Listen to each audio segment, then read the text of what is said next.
بسم الله الرحمن الرحيم. تبارك الذي بيده الملك تبارك الذي بيده الملك تبارك الذي بيده الملك وهو على كل شيء قدير الذي خلق الموت والحياة ليبلوكم أيكم أحسن عملا وهو العزيز الغفور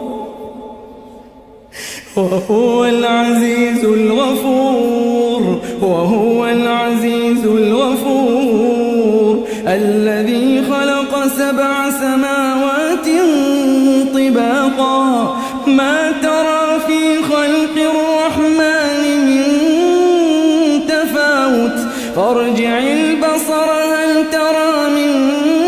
فطور ثم ارجع البصر كرتين ينقلب إليك البصر خاسئا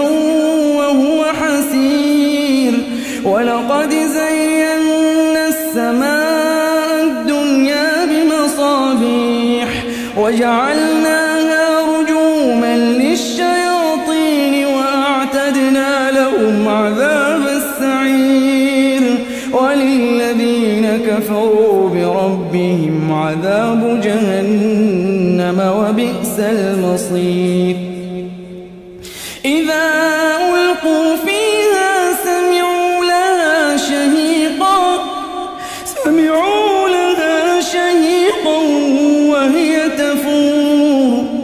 تكاد تميز من الغيظ كلما ألقي فيها فوج سألهم خزنتها ألم يأتكم نذير قالوا بلى قد جاءنا نذير فكذبنا وقلنا ما نزل الله من شيء إن أنتم إلا في ضلال كبير وقالوا لو كنا نسمع أو نعقل ما كنا في أصحاب السعير فاعترفوا بذنبهم فسحقا لأصحاب السعير إن الذين يخشون ربهم بالغيب لهم مغفرة وأجر كبير وأسروا قولكم أو اجهروا به إنه عليم بذات الصدور ألا يعلم من خلق وهو اللطيف الخبير هو الذي جعل لكم الأرض ذلولا فامشوا في مناكبها وكلوا من رزقه وإليه النشور أأمنتم من في السماء أن يخسف بكم الأرض فإذا هي تمور أم أمنتم من في السماء أن يرسل عليكم حاصبا فستعلمون كيف نذير ولقد كذب الذين من قبلهم فكيف كان نكير أولم يروا إلى الطير فوقهم صافات ويقبضن ما يمسكهن إلا الرحمن إنه بكل شيء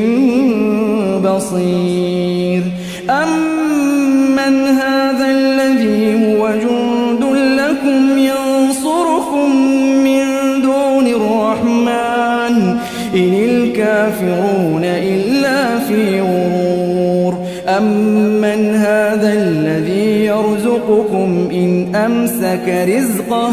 بل لجوا في عتو ونفور أفمن يمشي مكبا على وجهه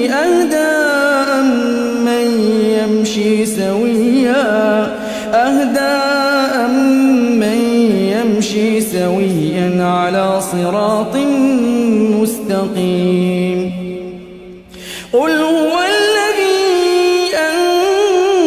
أنشأكم وجعل لكم السمع والأبصار والأفئدة قليلا